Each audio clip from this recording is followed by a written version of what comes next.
And PKG, on behalf of Y Media, I welcome you on Radio Y FM 91.9. Thank you very much, Mahi, and good afternoon to all our listeners. Thank you. Good afternoon PKG. और listeners को बता दें, real estate का कोई सवाल, पीके ज़बरवाल, अगर आप PKG से सवाल पूछना चाहते हैं रियल एस्टेट के, तो this is the moment for you. आपने कॉल करना है स्टूडियो में, नंबर है 905-226-9109, 905-226-9109। पीके जी, आज का डिस्कशन जो है वो शुरू करेंगे। सबसे पहले मार्केट रिपोर्ट के बारे में आप थोड़ा सा हमारे लिसनर्स को बताएं। जी, मार्केट का मिक्स रिएक्शन है माई जी। एक तरफ से तो मार्केट कूल है, कूल डाउन हो रही है और ये अच्छी खबर है बायर्स के लिए, और ये अभी जल्दी ऊपर बढ़ती नजर नहीं आ रही 2-4 महीने, वो गुड न्यूज है। लेकिन दूसरी तरफ से जो इंटरेस्ट रेट लगातार बढ़ते जा रहे हैं, अभी पिछली बार भी 13 तारीख को भी 1% सीधा बढ़ गया। 1% बढ़ने का मतलब होता है 1 लाख की जिसकी मॉर्गेज है उनको $50 पर मंथ का फर्क पड़ गया। यानी कि जिसने 5 लाख मॉर्गेज ले रखी है उसकी $250 महीने की मॉर्गेज बढ़ गई। ये एक बहुत बड़ा चैलेंज है। नॉट ओनली इंटरेस्ट रेट बल्कि अप्रूवल भी बहुत टफ होती जा रही है। अब 4.7 जिसे कहते हैं, अगर आपका प्राइम हो गया तो उसके ऊपर आप 2% ऐड कर लीजिए। कहाँ 5.25 को और आपकी अप्रूवल होती थी, अब 6.7 पे हो रही है, या जितने में आपको मॉर्गेज मिल रही है उस पर 2% ऐड कर लीजिए, उस पर आपकी अप्रूवल ये टफ होती जा रही है।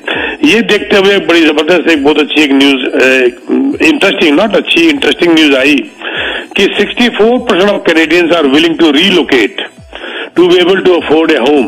यानी 64% कैनेडियन कह रहे हैं कि हम रीलोकेट होने को तैयार हैं, हम बाहर जाने को तैयार हैं, हम 100 किलोमीटर तक बाहर जाने को तैयार हैं, हमारे को अपनी मर्जी का घर मिल जाए। लेकिन 38% ने ऐसा भी कहा कि 100 किलोमीटर को छोड़िए, हम प्रोविंस, सिटी, रीजन कुछ भी चेंज कर लेंगे, रिगार्डलेस ऑफ एनीथिंग, हमें घर चाहिए। कितनी बड़ी मोटिवेशन है, कितनी अच्छी बात है। यहाँ पर जिसे कहते हैं, मैं एक बात और बताना चाहूंगा, ये मैंने आपको फिगर्स दी, 64% जो है वो रीलोकेट के लिए, और 38% कह रहे हैं कि नॉट ओनली 100 किलोमीटर एनीवेयर। 56% लोगों ने ऐसे भी कहा माही कि वो टाइप ऑफ होम को भी अब भूल जाएंगे। अब टाइप ऑफ होम वाली बात भी खत्म कर दीजिए, हमारे को घर चाहिए। कॉन्डो अपार्टमेंट मिल जाए, टाउन होम मिल जाए, 3 बेडरूम की जगह 2 बेडरूम मिल जाए, थोड़ा दूर मिल जाए, वी आर ओके। तो और एक और बड़ी इंटरेस्टिंग बात करते थे, फिगर याद आ गई। 29% लोगों ने कहा कि वो को ओनरशिप में भी लेने को तैयार है दोस्तों के साथ मिलकर, लेकिन उन्हें घर चाहिए। ये बड़ी इंटरेस्टिंग मार्केट अपडेट थी जो मैं आपको देना चाहता था, क्योंकि घर एक तरफ से सस्ते होने शुरू हुए, दूसरी तरफ से उनकी अफोर्डेबिलिटी महंगी होती जा रही है, इंटरेस्ट रेट बढ़ते जा रहे हैं, जॉब्स की प्रॉब्लम आ रही है, इन्फ्लेशन ने दुखी कर दिया, हर चीज महंगी होगी। लेकिन हालांकि अब जाके कुछ चीजें कम हुई, गैस के प्राइस थोड़े से कम हो रहे हैं, कुछ फूड आइटम्स में भी थोड़ा सा नीचे की तरफ रुझान देखा है। लेकिन अल्टीमेटली आगे चल के बात करेंगे, IMF की रिपोर्ट ने ये कहा है कि इन्फ्लेशन जल्दी जाती हुई नजर नहीं आ रही। जी भाई जी। जी पीके जी, आपने मार्केट की रिपोर्ट तो दे दी, बट एक RBC की रिपोर्ट आई है और बहुत तहलका मच गया इस रिपोर्ट से, तो उसके बारे में भी थोड़ा बताएं। Thank you. इसका मतलब आप भी स्टडी करती हैं। तो RBC की रिपोर्ट ने तो वाकई, RBC की रिपोर्ट के ऊपर ही मुझे कम से कम 50 कालें आई होंगी, मैसेजेस और कॉल्स मिनिमम 50 तो आई होंगी जरूर मेरे को। उस RBC की रिपोर्ट जो है क्लियर नहीं थी। जिन्होंने ढंग से पूरी रिपोर्ट पढ़ी वो तो समझ गए, लेकिन कई ने सुने सुनाई बात कर ली और उसमें उनको गलती लगी। RBC ने ये कहा था कि हिस्टोरिक करेक्शन आने वाली है, बड़ी जबरदस्त historic correction, biggest drop ever historic correction. उन्होंने 42% ड्रॉप की बात करी और लोगों ने क्या समझा, 42% प्राइस गिर जाएगा, जबकि उन्होंने क्या कहा कि 42% सेल कम हो जाएंगी। बहुत बड़ा फर्क है। 42% drop in home sales from peak, वो भी पीक जो आया था फरवरी में, वहां से 20-22% तो ऑलरेडी 25% तक तो सेल गिरी चुकी है, यानी कि 10-12% सेल और गिरने की उम्मीद है। सेल गिरने की बात हो रही है, ना कि प्राइस गिरने की। यस, उन्होंने प्राइस गिरने की भी बात की है। उन्होंने जो अपना जो दिया था मार्केट एनालिसिस, उसको उन्होंने दोबारा रिन्यू किया, और जहां वो कह रहे थे कि 4% प्राइस बढ़ जाएगा, वो अगले साल कह रहे थे। अभी भी वही है, लेकिन वो कह रहे हैं इस वक्त प्राइस जो है अगले मिडल ऑफ 2023 तक उनको उम्मीद है on an average all over Canada के अंदर लगभग 12.4% प्राइस गिरेगा। That is an average of whole of Canada, जिसके अंदर ऐसे स्पॉट्स भी हैं जहां पर प्राइस नहीं भी गिरेगा। जहां पर प्राइस सबसे कम गिरा, जहां पर प्राइस सबसे कम बढ़ा, वहां सबसे कम गिरेगा। जहां पर प्राइस सबसे ज्यादा बढ़ा, वहां सबसे ज्यादा गिरेगा। ये हो रहा है और हुआ भी है। किचन वाटर देख लीजिए, ब्रैंडफोर्ड देख लीजिए, लिंडसी देख लीजिए, चैथम देख लीजिए, इन एरियाज के अंदर प्राइस सबसे ज्यादा बढ़ा था और यहीं पर ज्यादा गिर रहा है। जैसे मिसिसागा में प्राइस बहुत कम बढ़ा था, यहाँ पर बहुत कम गिर रहा है, गिर तो यहां भी रहा है। तो ये उन्होंने साहब ने ये भी कहा है कि it is not a crash, this is a correction. ये करेक्शन है। क्रैश कब होता है माही? जब आपका जो पीक था उसको तो उससे हम काउंट कर रहे हैं फरवरी 2022 से, लेकिन प्री पेंडेमिक लेवल अभी भी हम उससे 14-15% हमारा प्राइस ऊपर है, बल्कि 20 से, कई एरिया में तो 20 से भी ज्यादा ऊपर है। ये प्राइस गिरने के बाद तो क्रैश कैसे माना जाएगा? ये करेक्शन है। और उन्होंने ये भी साथ में कहा बड़ा अच्छा आरबीसी में कि there is no reason to panic, it should be a welcome factor. इसको वेलकम करना चाहिए, क्योंकि 2 साल से आपने देखा प्राइस को आग लगी हुई थी, ये सेटलमेंट एडजस्टमेंट हो रही है। और उन्होंने कहा साहब ने बड़ा अच्छा कि it is a good thing to happen, a healthier economy की तरफ हम जा रहे हैं होने के बाद, क्योंकि ये बहुत एक अनाप बात, शराब बात थी कि 43% प्राइस बढ़ गया। बताइए, एक मजाक है क्या? एक आदमी का सपना रह गया, खरीद ही नहीं सकता था। तो ये बात अच्छी है जिसको कि हम लोगों ने गलत इसको एकदम से हमने इसको अज्यूम कर लिया, गलत तरीके से हमने इसको लोगों ने पेश किया और हमने इसको मान लिया। एक बात उन्होंने और भी कही है, इसको क्या कि मैं कंक्लूड करूंगा आरबीसी की जो आपने बात कही, we expect the correction to be over sometime in the first half of 23। वो कह रहे पहले हाफ से पहले तब तक 2023 तक ये सारा कुछ ठीक हो जाएगा और फिर प्राइस सेटलमेंट हो जाएगी। यानी कि बात कितनी रह गई? 8-10 महीने की बात रह गई बस। तो ये बात जो लोगों ने गलत समझी उसको मैंने क्लैरिफाई किया। बड़ा अच्छा किया आपने, को याद दिला दिया। आपने एक क्वेश्चन आरबीसी वाला पूछ लिया मेरे से, ये तो मुझे बहुत मैसेज आ रहे हैं, मुझे बहुत ज्यादा मैसेज लोगों के आ रहे थे। जी पीके जी, और बिल्कुल आपको सुनते रहते हैं तो आपसे इन्फॉर्मेशन और नॉलेज हमें भी मिल जाती है।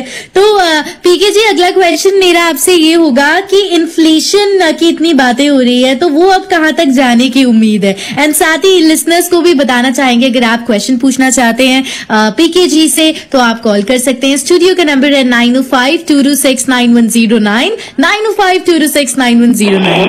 तो पीके जी, सवाल अगेन मेरा यही है, इन्फ्लेशन कहाँ तक जा सकता है? जी देखिए, मैं इन्फ्लेशन की बात करूंगा, हमारी पूरे वर्ल्ड की इन्फ्लेशन की बात तो चलो उसके अंदर अगर करनी भी है तो IMF, इंटरनेशनल मॉनेटरी फंड ने जो अभी रिपोर्ट दी है उन्होंने G7 इकोनॉमिक्स की बात करी है, G7 कंट्रीज की बात की है, और हमारा ताल्लुक ज्यादातर इन्हीं से है।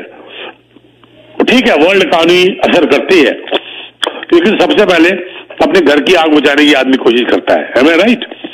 तो IMF ने ये कहा है कि ये इन्फ्लेशन जो बहुत जल्दी ईज होती हुई नजर नहीं आ रही। A global recession is not out of question, ये आ रहा है रिसेशन। इन्फ्लेशन जो है वो बहुत जल्दी रुकती हुई नजर नहीं आ रही या बहुत ज्यादा ड्रॉप होती नजर नहीं आ रही, चाहे ये इकोनॉमी ये गवर्नमेंट्स कुछ भी करती रही, क्योंकि इसमें टाइम लगेगा। उन्होंने कुछ फिगर दी बड़ी अच्छी। एक तो उन्होंने ये कहा कि इन्फ्लेशन जो है 8.3% तक इस साल के अंत तक जाने की उम्मीद है, और अगले साल 2023 में 5.7।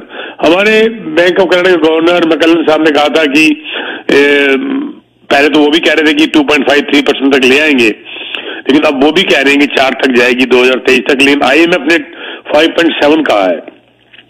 और उन्होंने ये भी कहा है कि ये जो जीडीपी है उसकी ग्रोथ भी 3.2% दिस ईयर एंड 2.9% 2023।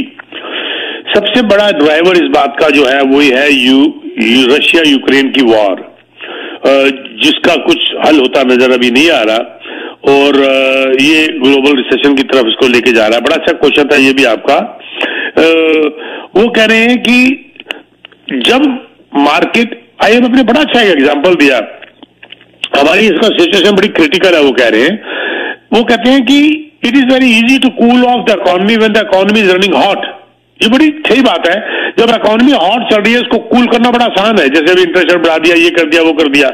लेकिन it is very hard to reduce the inflation जब economy is close to the recession. बड़ी अच्छी बात इन्होंने कही, जब economy close to the recession होती है इन्फ्लेशन को काबू करना बड़ा मुश्किल हो जाता है। इसीलिए मेरे को लग रहा है कि जब अब ये जो 7 सितंबर का जो इंटरेस्ट रेट है शायद वो फाइनल होगा, क्योंकि सरकार ने देख लिया, बैंक ऑफ कनाडा ने देख लिया 3-4 बार 5 बार इतना रेट बढ़ा के, ओवरनाइट रेट 0.25 से बढ़ाकर 2.75 तक ले आए, 2.5 तक ले आए और 0.75 और बढ़ाने की उम्मीद है तो 3.25 तक ले जाएंगे।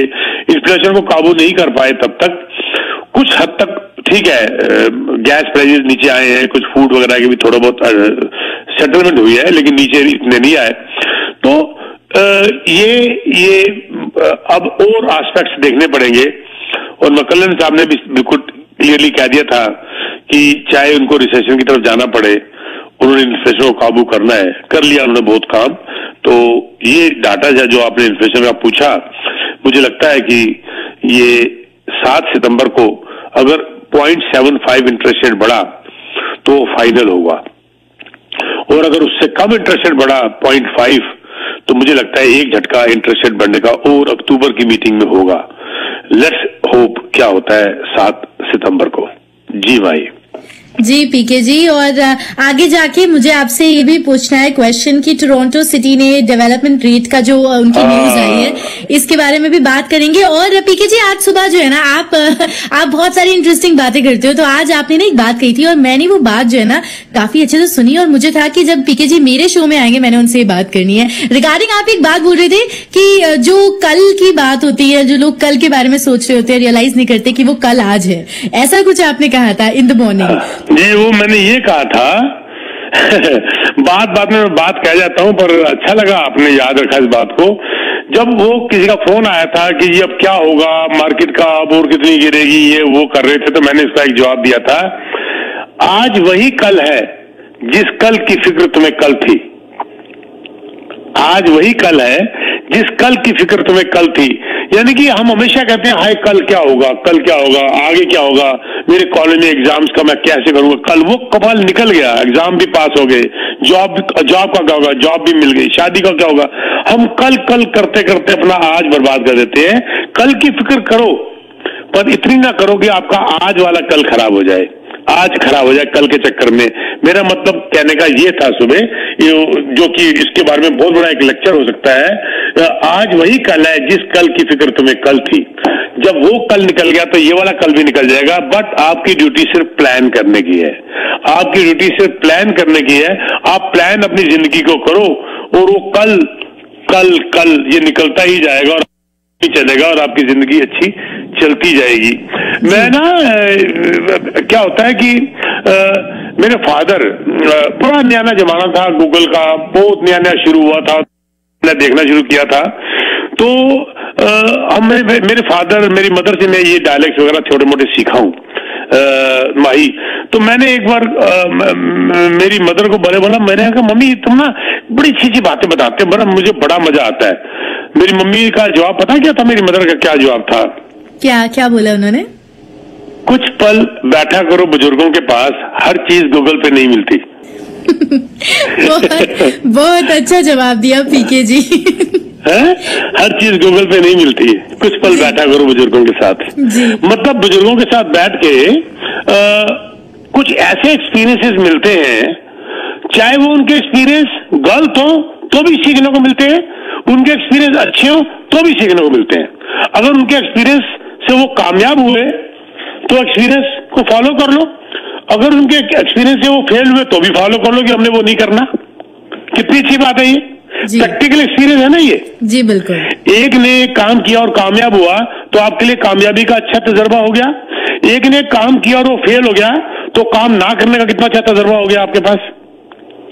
तो ये एक्सपीरियंसेस बुजुर्गों के, उनके साथ बैठ के बात करते आप बहुत कुछ सीख जाते हो। और सच पूछो तो मैंने ये सारी चीजें अपने बुजुर्गों से सीखी है जी, अपने बुजुर्गों से सीखी है।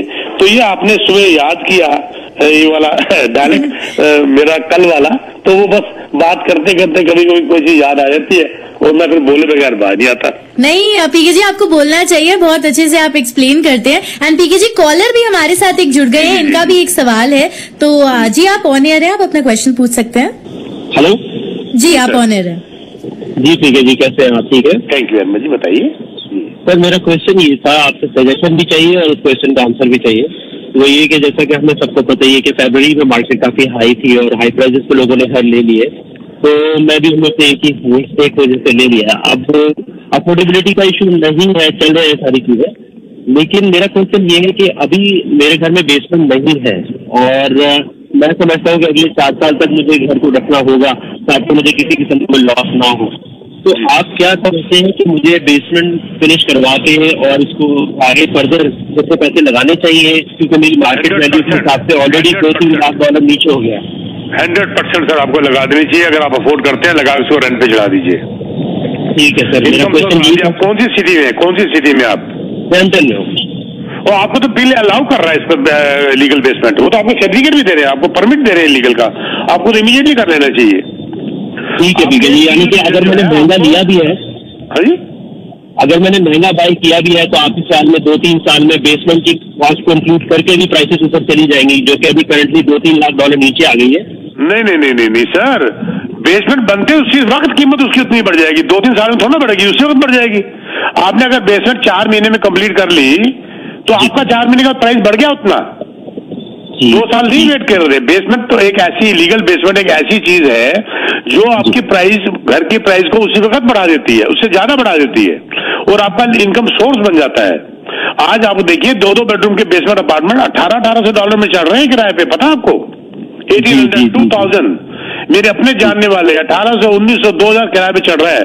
और बेसमेंट लीगल अपार्टमेंट एक प्रॉपर साइज का 2 बेडरूम का 45 से 50 हजार में बन रहा है, डिपेंडिंग ऑन आपकी आपका कैसा, लेकिन 40 से 50 हजार के बीच में आपका बन रहा है और 1800 से लेकर 2000 रेंट मिल रहा है। सर आपका 1.5 साल में तो आपका कंस्ट्रक्शन कॉस्ट बाहर आ जाती है। ठीक हो गया, ठीक है जी। बस क्वेश्चन सिर्फ यही था क्योंकि अगर तो 2 मिलियन की प्रॉपर्टी बाय कर ली है जिसकी कॉस्ट अभी 1.7 हो गई है और बेसमेंट में 40-50 हजार लगाने के बाद अगले 3 साल में you think everything will be covered? Everything will be covered भाई साहब। इसी प्रोग्राम में आके माई से मेरे से बात करना, 2 साल के बाद आप कहोगे कि मेरी ओरिजिनल वैल्यू को हमने क्रॉस कर लिया, 2 साल के अंदर अंदर। फिक्र मत करिए, ये प्राइस गिरते हैं बढ़ते हैं। मेरी जिंदगी में 50 साल होने वाले हैं सर रियल एस्टेट के अंदर। मेरे को 7 या 8 बार रिसेशन आए थे और हमेशा प्राइस ऊपर गया है। मेरी पहली प्रॉपर्टी $5000 की थी जिसकी कीमत ना आज की मानो तो $80 बनते हैं, $100 भी मान लो, $100 की प्रॉपर्टी थी और करोड़ों में चली गई प्रॉपर्टीज। और हर 5-6 साल के बाद मार्केट गिरती है, ये ग्राफ नीचे आता है। अल्टीमेटली ग्राफ ने ऊपर जाना होता है, बीच में छोटे मोटे इसके पॉट होल्स आते हैं, लेकिन ये ग्राफ ने ऊपर ही जाना है। अगर आप बोलते हैं कि मार्केट नीचे गिर गई, वो ऊपर जाने के लिए गिरी है सर और बाउंस बैक करके जाएगी। डिस्करेज नहीं होना आपने, मार्केट ने ऊपर जाने जाना है, नोबडी कैन स्टॉप इट। आप बताइए आप कब आए थे इस कंट्री में सर? मुझे सर तकरीबन 16-17 साल हो गए और आपकी बात सही है। मैंने यही देखा 17 साल पहले क्या प्राइस था जी?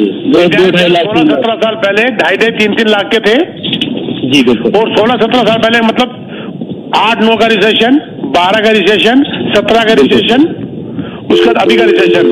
तो ये 2.5-3 लाख वाले 2 मिलियन के क्यों हो गए फिर? अगर गिरना ही होता तो ये गिरेंगे, हर 5 साल में गिरेंगे। ये कहते हैं ना क्लींजिंग ऑफ द बॉडी, जब व्रत रख लेते हैं, ये cleansing of the economy, cleansing of the real estate है। ये होना जरूरी है। स्पेकुलेटर्स को बाहर निकलना है, मार्केट को सेटल होना है, यही चलना है। आप 2 साल के बाद कहेंगे मैंने बड़ा अच्छा किया। सर आपने हौसला बढ़ा दिया, आपने गाइडेंस दे दी है, thank you so much. No worry sir, God bless. And पीके जी, बहुत सारे कॉलर्स हमारे साथ इस समय जुड़े हुए हैं और सवाल बहुत सारे लोग पूछना चाहते हैं, तो जिनकी लाइन ड्रॉप हो गई है उनको हम कहेंगे कि दोबारा से कॉल आप कर लीजिए एंड नेक्स्ट कॉलर की तरफ चलेंगे। गुरचरण जी, आप दोबारा से कॉल कर लें, आपकी लाइन बार बार डिस्कनेक्ट हो रही है। नेक्स्ट कॉलर के पास चलेंगे। जी, आप ऑन एयर हैं। मैं साथ बात करूँ, कैसी हैं? शाह जी, मैं ठीक हूँ, आप कैसे हैं? अच्छा, ये आप ही सबसे सवाल है जो सुन रहा हूँ, कभी 2-4 दिन पहले बता रहे थे कि मिसिसागा का जो हॉट एरिया है उसमें 3-3.5 लाख की जगह गिरावट आई है प्राइसेस में। तो आपने खुद ही जवाब दिया कि ज्यादा प्रोलॉन्ग नहीं करेगा, करेक्शन 5 साल के बाद आती है। लेकिन आप ये देखेंगे बिल्डर्स ने प्रोजेक्ट कैंसिल किए हैं, उसको कैसे वो रिवाइव करेगा, उसको कैसे रिकवर करेगा अपने लॉसेस को जो ऑलरेडी इसने बुक किए हुए हैं या करने वाले हैं, जो लॉयर एक्वायर कर ली है, उसका क्या हिसाब किताब होगा? थोड़ा स्लो चलिए, मेरी आपकी बात मेरे को पूरी क्लियर कर दीजिए। जो बिल्डर ने क्या किया है कि बताइए, बिल्डरों का क्या मतलब, रीसेल का बिल्डर की प्रॉपर्टी से कोई ताल्लुक नहीं है, लेकिन आप बिल्डर का भाई साहब जरा क्लियर करिएगा, मुझे समझ नहीं आई बात। मैं ये कह रहा हूँ जो मिसिसागा की प्राइसेस कम हुई हैं, अभी आप कह रहे हैं अभी करेक्शन आ रही है मार्केट पे, तो करेक्शन कितनी बड़ी आ रही है कि 3-3.5 लाख मार्केट होने के गिरने के बाद दोबारा उसी प्राइसेस पे आ जाएगी? क्या कितना सर, हेलो, कोई रोक ही नहीं सकता। आप अगले साल के आखिर तक देख लीजिएगा, 1.5 साल के अंदर देख लीजिएगा आप। आपका मॉर्गेज जी आपका जो हमारा जो मॉर्गेज का स्टाइल है अमेरिका के बिल्कुल मुख्तलिफ है। यहाँ पे 5 साल की होती है टर्म, फिक्स या वेरिएबल। यहाँ अमेरिका में डिफरेंट है, यहाँ पे सेटअप ही कुछ और है और ऊपर से इन्वेंट्री उस लेवल की नहीं है जहाँ पे कि अमेरिका की बात खड़ी है इकोनॉमी। तो डेफिनेटली ये 2-4 सेक्टर से मैं समझता हूँ मार्केट फिर ऊपर जाएगी, जो आपने खुद बताया। कह रहे हैं आप, मैं आपके साथ सहमत हूँ।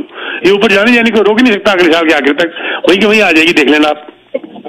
अब 3-4 साल पहले अपना घर लिया था, उसका मतलब ऑलमोस्ट 500,000 की इक्विटी पड़ी हुई है इस वक्त, पता है आपको। अब मुझे पता है कि मैं बेचे जाऊंगा तो शायद वो ना मिले मुझे, लेकिन कोई भी बेचेगा नहीं, कम से कम जैसा आदमी तो नहीं बेचेगा जो अपने प्राइम रेजिडेंस पे बैठा हुआ है, वो तो इन्वेस्टमेंट प्रॉपर्टी है ही नहीं। तो बस ये बता रहा था आपको कि मार्केट फिर ऊपर जाएगी इंशाल्लाह। थैंक यू चलिए, थैंक यू जी। और बाकी सारे जो लिसनर्स हैं उनको भी कहेंगे जिनकी लाइन ड्रॉप हो गई है, आप स्टूडियो में कॉल अप कर सकते हैं 905-226-9109। आपने एक क्वेश्चन किया था। जी, मैंने क्वेश्चन किया था टोरंटो सिटी की जो डेवलपमेंट रेट के बारे में रिपोर्ट आई है, तो उसके बारे में भी बात करनी थी। हाँ, तो बीच में अगर कोई कॉल लेनी हो तो ले लीजिएगा, लेकिन आपकी ये भी रिपोर्ट भी बड़ी आपकी है कि टोरंटो सिटी काउंसिल ने वोट किया है अभी ट्यूसडे को, मतलब कल शाम की $1,000 फीस बढ़ा रहे हैं एप्लीकेशन प्रोसेस के ऊपर। यहाँ पर धोखा मत खाइएगा, ये जो एप्लीकेशन प्रोसेस अलग होता है, परमिट जब बिल्डर लेता है वो प्रोसेस अलग होता है, उसके अंदर डेवलपमेंट चार्जेस उनके पहले लग दिए जाते हैं, जो कि उनके कंस्ट्रक्शन कॉस्ट और उनकी कॉस्ट पे ऐड कर दिए जाते हैं। जब बाद में जब वो बेचते हैं आपको और आप पे डेवलपमेंट चार्ज लगाते हैं, वो बाद के डेवलपमेंट चार्जेस होते हैं। ये गलती मत खा जाइएगा। मैंने आपको याद होगा पहले एक बार कहा था कि 1-1.5 लाख जो है ये गवर्नमेंट प्रोसेसिंग फीस और डेवलपमेंट चार्जेस परमिट के बिल्डर को देने पड़ जाते हैं। वो प्रिलिमिनरी होते हैं, जब बिल्डर अप्लाई करता है परमिट वगैरह तो वो डेवलपमेंट चार्जेस होते हैं। वो जब बिल्डर देता है लगभग 1 लाख से ऊपर चले जाते हैं, वो अभी मैं उसकी फिगर भी दे देता हूँ, वो आपके परचेज प्राइस में ऐड हो जाते हैं। उसके बाद जब बिल्डर आपको एग्रीमेंट बनाता है उसके ऊपर लिखता है कि डेवलपमेंट चार्जेस कैप, वो बाद के डेवलपमेंट चार्जेस होते हैं। जैसे डेवलपमेंट के अंदर बहुत एजुकेशन लेवी आ गई, आपका हाइड्रोमीटर्स वगैरह आ गए, वाटर कनेक्शन वगैरह आ गया, सीवर सिस्टम एक बड़े लेवल में जो होता है वो तो शुरू में आ जाता है, लेकिन बाद में कनेक्शन के चार्जेस हो जाते हैं, लॉयर लेवी वगैरह होती है, वो डेवलपमेंट चार्जेस अलग होते हैं। मैं ओरिजिनल डेवलपमेंट चार्जेस की बात कर रहा हूं, जो कि जब आपका एप्लीकेशन प्रोसेस बिल्डर का जाता है उसकी बात कर रहा हूं।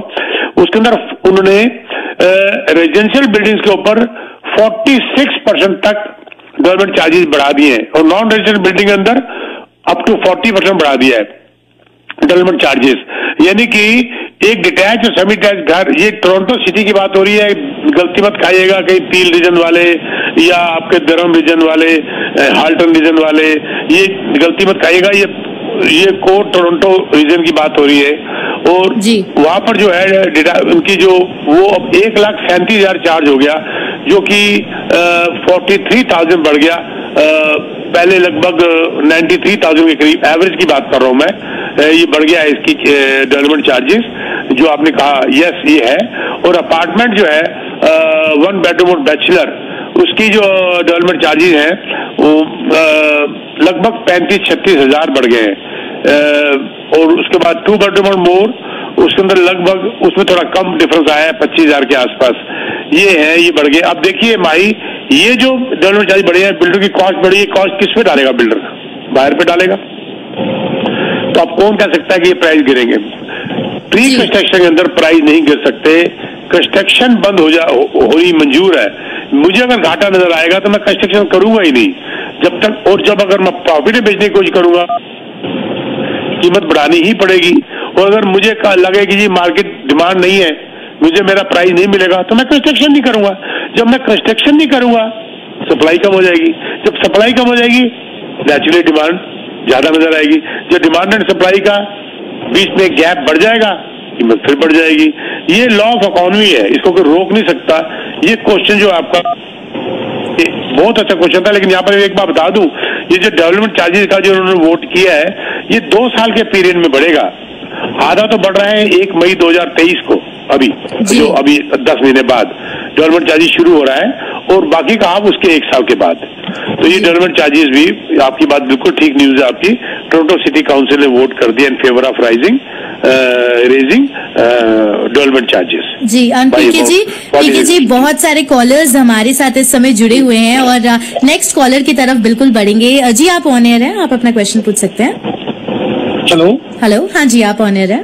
हाँ जी पीके, मेरा क्वेश्चन ऐसेगा कि देखो जे लैंडिंग रेट गवर्नर का हैगा जिहड़ा रेट जी बैंकां तो बोरो करदियां, तो अगे 5-7-10 साल पहला इन्हां दा रेट वध तो वध मान लो जे इन्हां ने 2% ते लिया ओवरनाइट, सैनिक ते दे दिंदे हुंदे सीगे 1% वाधू करके। तो बैंकां विचों अपना मार्जिन बहुत रखदियां, जिद्दां 2%, 2.5%, मान लो जे अज 2.5% भी आपां 2.25% भी लाइए, तो बैंकां दे मूहरे 5% ते 5.5% ते 5 ईयर क्लोज दिंदियां हैगियां। ਇਹਦੇ ਉੱਤੇ ਗਵਰਨਮੈਂਟ ਨੂੰ ਕੋਈ ਕੰਮ ਨਹੀਂ ਕਰਨਾ? ਵੈਰੀ ਗੁੱਡ ਸਰ, ਦਿਲ ਖੁਸ਼ ਕਰਤਾ ਤੁਸੀਂ ਕਹਿ ਕੇ, ਬਹੁਤ ਇੰਟੈਲੀਜੈਂਟ ਗੱਲ ਕੀਤੀ ਹੈ। Thank you sir, thank you very much. ਤੁਹਾਡਾ ਨਾਂ ਕੀ ਹੈਗਾ?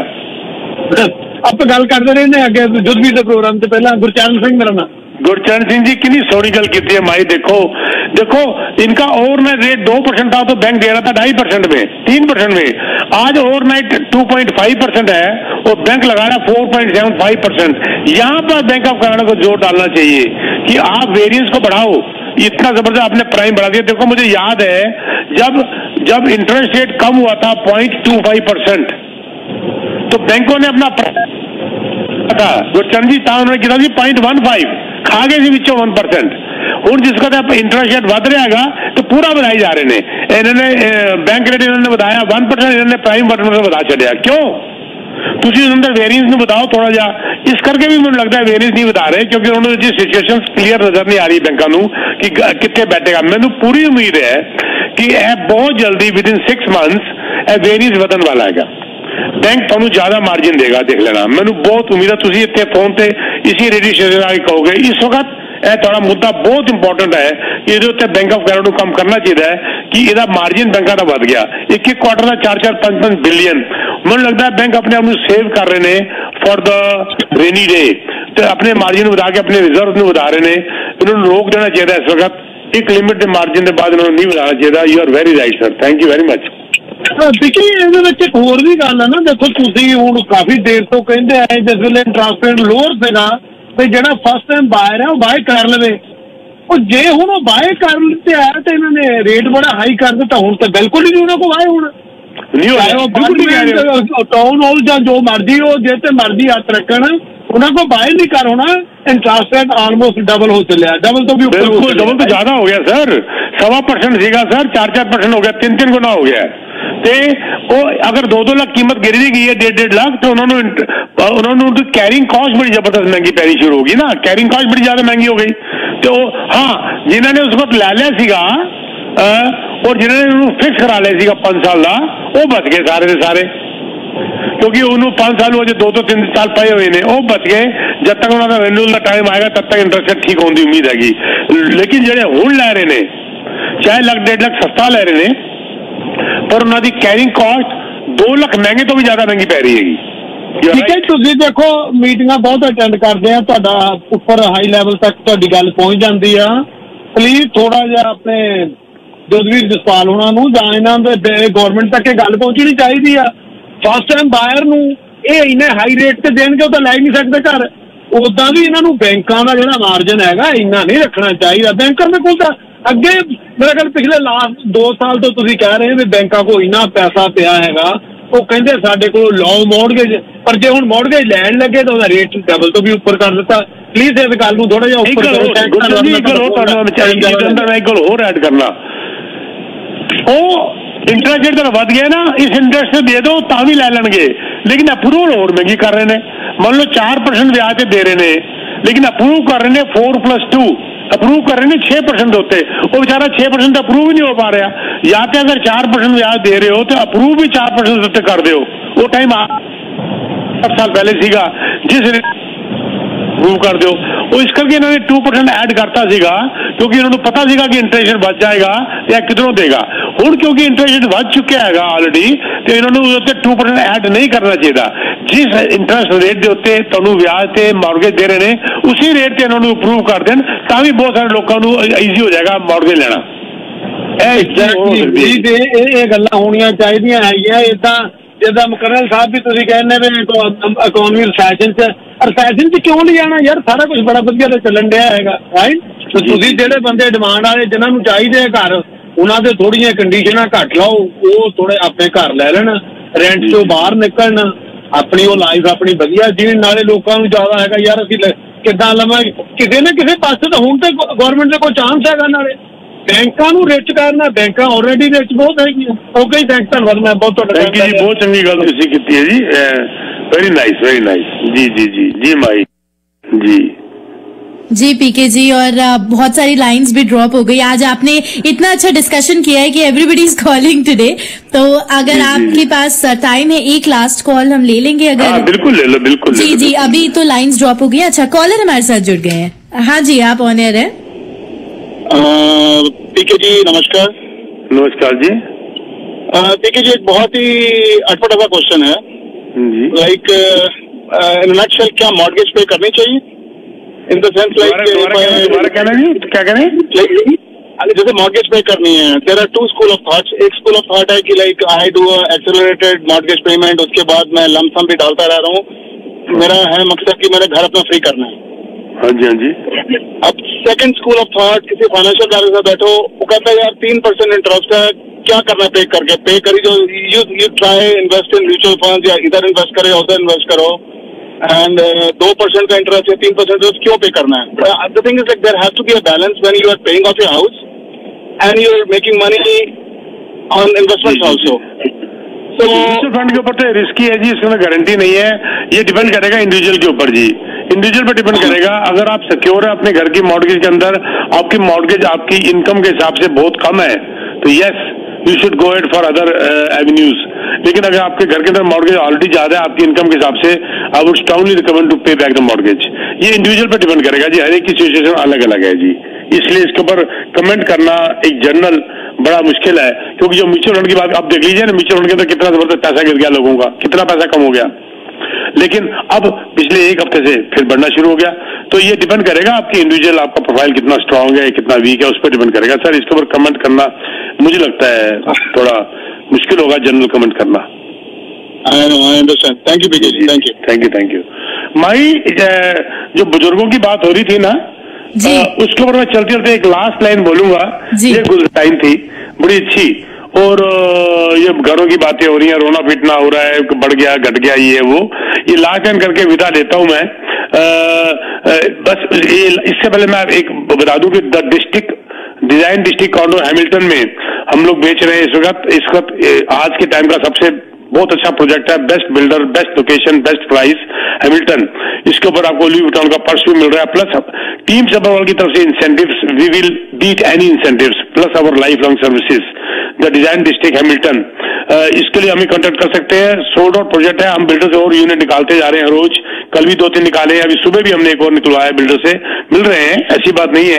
तो आप हमें कांटेक्ट कर सकते हैं द डिजाइन डिस्ट्रिक्ट के लिए 647-299-4757, 647-299 4757 और यू कैन विजिट teamsabarwal.com। एक बात मैं यहाँ पर कहनी बहुत जरूरी समझूंगा कि जितने मर्जी बड़े बड़े घर बना लो, अगर उस घर के अंदर इंसान खुश नहीं है तो वो महल बेकार है। क्या क्या क्या ये बात ठीक है गलत है? खुश रहना ज्यादा जरूरी है, खुश रहना ज्यादा जरूरी है, छोटा मकान भी हो। गुलजार साहब की मेरे को ये लाइनें बड़ी याद आती है, चेहरे की चमक और घर की ऊंचाइयों पर मत जाना, घर के बुजुर्ग अगर मुस्कुराते मिले तो समझना अमीरों का आशियाना है। वाव। अगर घर के अंदर बुजुर्ग मुस्कुराते हुए मिल रहे हैं तो समझ लो कि आप महल में बैठे हुए हो।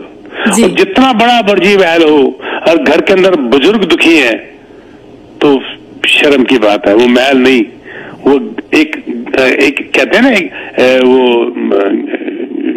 क्या कहते हैं, नाली है कह लो एकदम से। मैं क्या उसको बुरा शब्द बोलूं, वो नहीं, महल नहीं है, वो झोंपड़ी से भी क्या गुजरा है। ठीक है ना?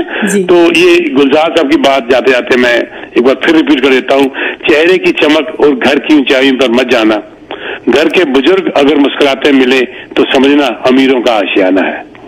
जी bye bye. Thank you PK ji, इतनी सारी इन्फॉर्मेशन देने के लिए। Thank you so much. Thank you bye.